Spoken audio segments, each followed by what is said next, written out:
Hey, what's up guys? This is Fluffy Pony here, and today I'm going to be casting one of the North American Spring Regional Playoff games that I haven't actually had a chance to watch yet. And in that game I'm going to try and be doing some analysis as the game progresses, but I was like, I haven't watched this game yet, it should be a lot of fun, so let's just go ahead and do some commentary. So without further ado, let's get straight into the game. We've got Naventic on the blue side and Cognitive Gaming on the red side, with Naventic going for their first ban.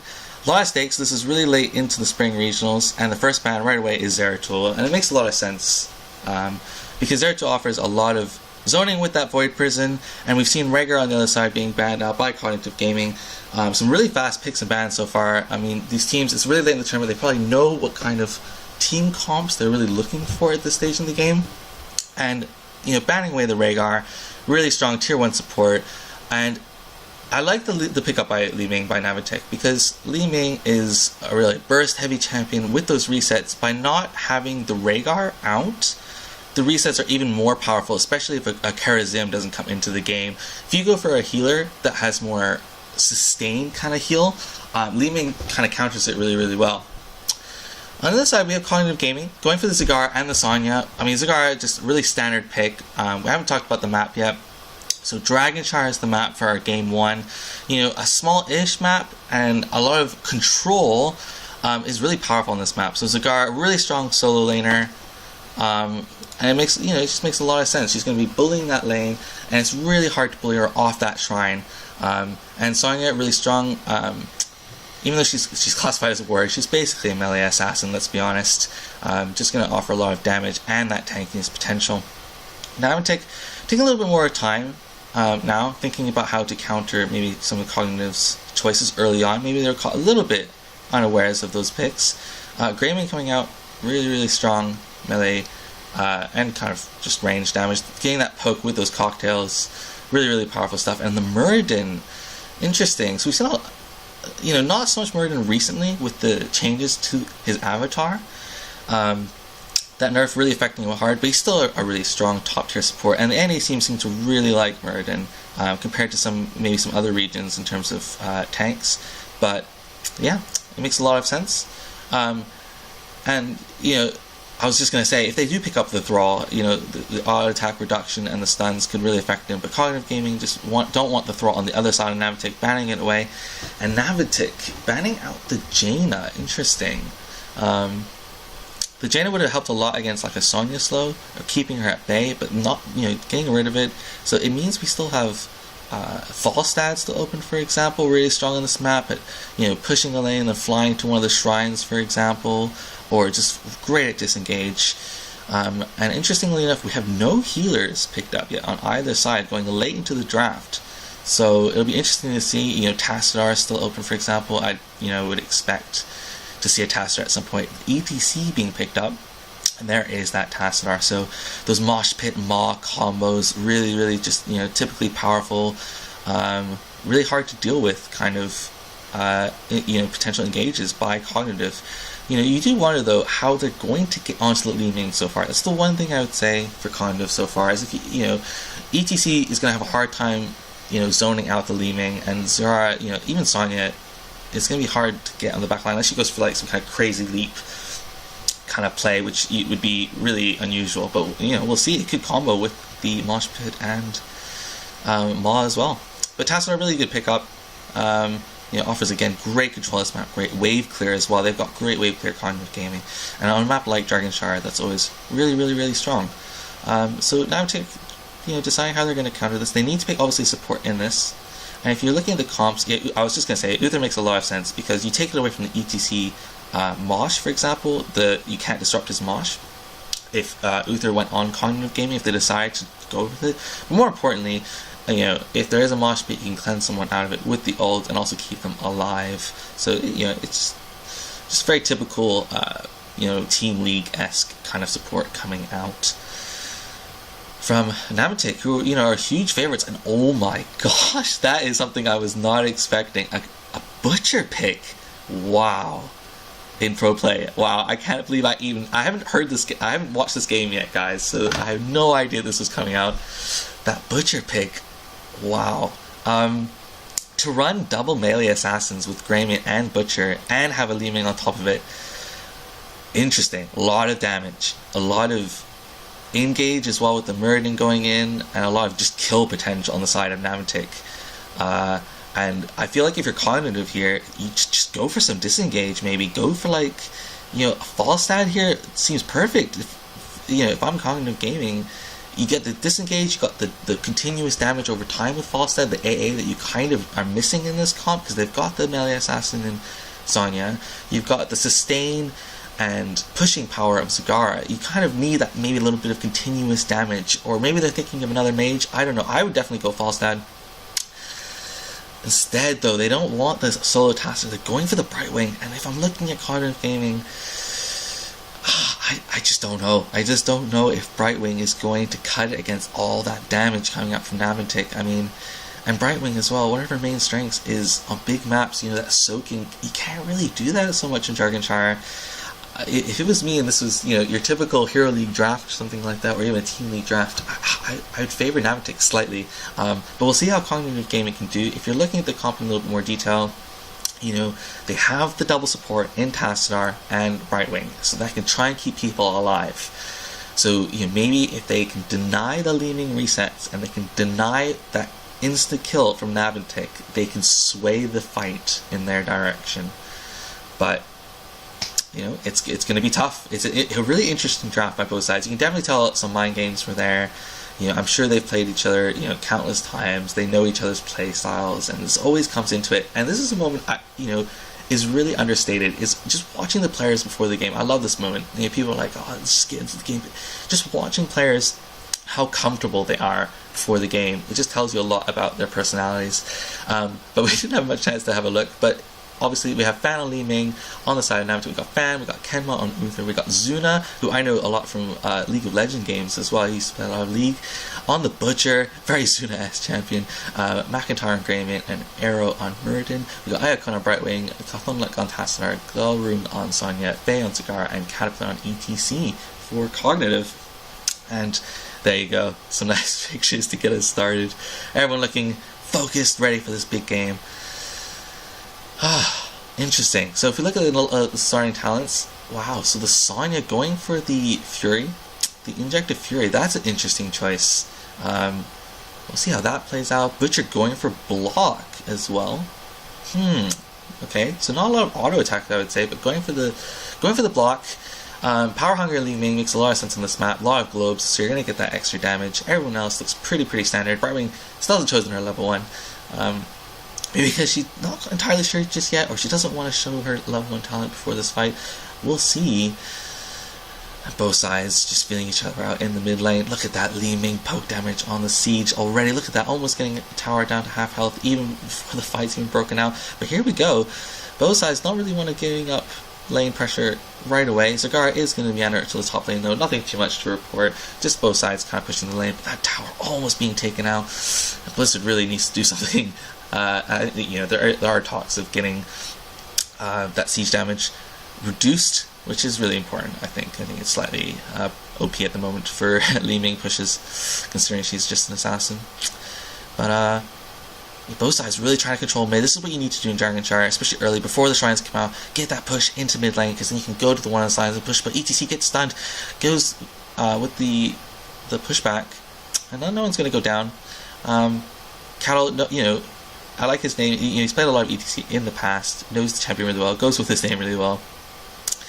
But I'm really just curious to see how that Zuna how Zuna plays on that Butcher pick. Really interesting. So Calthin we got in mid lane, who just took an orb to the face. Probably wasn't the best idea either, but ever. But yeah. He's just going to hold mid, while Zagara obviously going to get that shrine in the top lane, putting some creep down, getting a lot of vision. Brightwing soaking bottom. Nothing really to report so early, which is expected in Jargonshire. But we'll see as people rotate towards the shrines. We'll be able to see a little bit more action probably. But both sides kind of you can tell there's a lot at stake. People not really taking a lot of risk. Just pushing out the lanes, communicating, taking it easy. Let's get a little hook on Muradin. Gonna take some free damage. The cleanse does come out. Sorry, the cleanse. the heal on Suna, I should say, and nothing else really happening so far. So, ETC gonna get the shrine in the bottom lane. McIntyre holding top. Both sides. Oh, here's a good fight though, and ETC getting out of it. That polymorph on Arrow, making sure he doesn't stun anyone. But Dragonshard does go to Cognitive, and I feel like that was a bit of a misplay by Naventic. They thought they could just out-rotate bottom, go for that gank, and get the shrine. But, you know, against the Tassadar and Brightwing and all that sustain, you know, it's going to be hard to just knock them off the shrine. And Zuna's really out of position here. He's in a lot of trouble. And, you know, he's definitely going to be going down. Cattle really low. ETC needs to be careful. But the rest of Naventic does get away. But Dragonshire, first dragon already going to Cognitive 3 minutes in. That's really big. They're going to get the mid wall. They're pushing out mid, and they've got that XP lead now.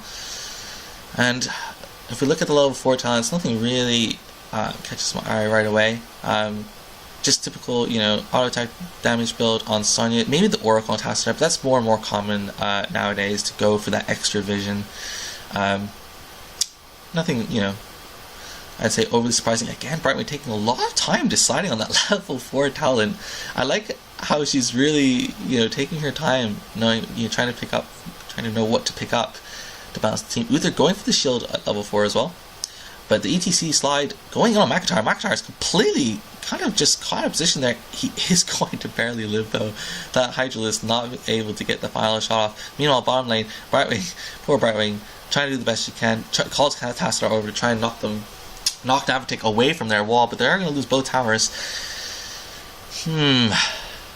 And I feel like top lane though, I mean, Cognitive are pushing so hard on the top, they're going to win this out trade, I'd say. And you can really tell so far in the game that Cognitive just have better wave clear and better rotation power, while Naventic are going to be doing much better in team fights later on. So it's how Cognitive can use their advantage right now. You know, they got first dragon, which isn't a huge surprise. I'd say it's a little bit surprising how quickly they maybe got it, but with their early game power, you know, in that pushing, trying to maximize it, and I feel like they really do need to maximize it. And we saw Brightwing actually go down in the bottom lane. Our observer not really catching it, too busy watching the interesting Cigar battle top lane. But I mean, Brightwing probably just got caught by the Butcher E. That's what I'd imagine. Tassadar getting a little bit caught as well. You know, getting stunned out instead of just using the E right away. And Cawthon, you know, players just showing maybe a little bit of nerves at this stage of the tournament. But he is he is able to get away, which is the great trait of Tassadar. Really hard to kill. So Shrine's coming back up. Cognitive do get their Bruiser camp, which is going to push the lane even harder with Zagara on the top lane. And Zuna going to be going his Siege camp, those some Siege minions. And both sides looking for those camps before Shrines do spawn. And we see he's going to stun Cattle, and there's going to be the huge follow-up by the Butcher stun, and Fan doing a lot of damage on that Li Ming follow-up. But ETC is pretty tanky, and he's got Brightwing healing as well. He's going to be totally fine. But Shrine is going to go bottom.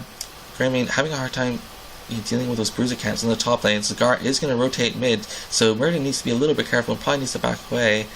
So they're going to push mid. Can Naventic get anything done in the bottom lane? I feel like they're trying to defend the Shrine, but I feel like they need to just back away here. Zuna does get stunned up, but maybe slightly too early by ETC. The rest of the team couldn't really engage on top of him. And yeah, I feel like Naventic, they just need to delay to 10. Both sides almost 10 right now, and this is where things are going to get really, really explosive, because Naventic now have their heroic abilities. They're going to have those devastating, high-quality burst damage talents now, and it's going to be interesting to see if Cognitive can withhold that damage and avoid the leaning resets. But the level 10 talents, I didn't really talk about the level 7 talents, but nothing really, you know, out of the ordinary. And the level 10 talents, we have, you know, the Slaughterhouse on Butcher, which is kind of what you'd expect, trying to isolate a potential target and burst them. Ma on Zagara, Wrath of the Berserker on Sonya. I mean, I would have been really surprised if she took the leap, but we don't see that. To be honest, they kind of, if they went leap, they would lack damage, so I'm not surprised at all that Sonya took that. Bit of a fight going on in the mid lane. So we've got McIntyre kind of going in, ETC going really, really low. Brightwing is going to try the best to heal up. Ma does go down. An interesting Uther ult. I feel it's really too early. Really great mosh though by Cal, the follow up in the maw, and there's that combo, and Sonny does get the kill as well.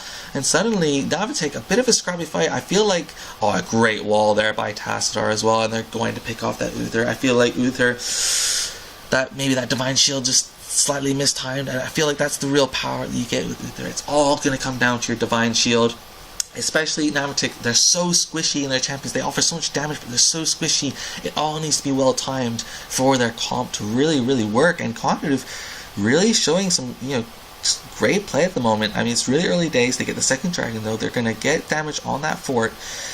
And so far, you just say that Naventic haven't quite managed to get the right combo and the right target isolated for that burst damage. And those shields by Tassadar are really helping out. Going for that Kala's Embrace, obviously keeping the shields on the team, and keeping everyone healed up. And so far, everyone's doing just fine. Interestingly, something I only just noticed is Murden took battle momentum for level 7, which is probably a little bit interesting, a little bit of a deviation. You see it every now and then, but instead of the stuns, which is. I don't know about that. I probably would have picked the stuns, but there you go. We'll see how it works out. Of course, Lehman going to Disintegrate. And we got the level 13 talents now from Cognitive, and everyone just kind of rotating. McIntyre a little bit exposed, and that cocktail is that was the kind of cocktail that was like, well, I'm definitely dead, and I'm frustrated, so I'm just gonna throw that cocktail out. It is frustrating if you're Grey Main and you get rotated without any callouts like that, because you are just going to die. And Cognitive managing to push away Naventic. Naventic definitely looking a little rustled at the moment, I would definitely say. I think they just need to take a step back and take a deep breath. And when they take in the next team fight, really just communicate well. Right, guys, who are we going to go on? Who are we going to try and burst and just go on that champion? I feel like the couple fights they've taken so far have been a little bit disjointed. But anyway, good news for Cognitive Game. They're up a level and a half. They've just taken that top fort. And to be honest, at the moment, they're looking quite comfortable. 6 kills to 1. They have, forts are even at the moment, but you just feel like they're out pushing their opponents. They're definitely going to be hitting level 16 first, unless Naventic takes some kind of crazy team fight. And if you're Cognitive right now, just go for camps, push the lanes. Again, your strength in your team is, those rotations on the shrines and keeping the shrines active for your team, while Naventic are going to be looking for the team fights. So if I was Cognitive right now, I would just try and drive the game out. Don't look for the team fights. Just try and out-rotate Naventic and just continue your lead at the moment. On 13, we look at the glass cannon pick on Li Ming. I really, really like that pick. There's no point in taking a TP build if you're just going to go for that raw burst damage. Uzer taking Shrink Ray, I like it, but you're going for that extra movement speed with the Carve. I like that as well, because it's all about keeping up. You're so squishy. Uther's not going to give great sustained heal over time. You need to keep up as much healing as you can in those team fights for as long as possible, and that movement speed is going to help him. We see the more common Grey Main extra cleave range now that we see a lot nowadays, and we see the Ice Block on Brightwing, which makes a lot of sense, because obviously now going for that burst, and Murden going obviously for the damage aura to clear out that creep. It makes a lot of sense. We see that a lot against Cigar comps. So both sides. Again, Cognitive, it doesn't look pretty, but they got that 16 first. They're just continuing their rotations. Wow, we see the ETC going for the movement speed on the Rockstar. I like it. It's all about keeping alive, right? Sonya going for the shields, Tassadar going for the sustained E build, Brightwing again taking her time on that 16, but Cognitive so far, it's gone perfectly to plan. Get that early lead, continue it, don't look for team fights, just look for the rotations. And you argue right now, Zuna hasn't really been able to find that rotation, other than that Brightwing kill quite early on, that didn't have a huge impact on the game. It hasn't quite worked out. I think they need to wait for 16 now, they need to look for the right fight. But Echo gonna be putting a W down on ETC, but it's not gonna get much done. McIntyre is trying his best to try and get the shrine, and they are going to deny Cognitive getting that dragon. But ETC going to rotate bottom, and they're gonna take it. And Naventic are gonna have a hard time defending this dragon before they're 16.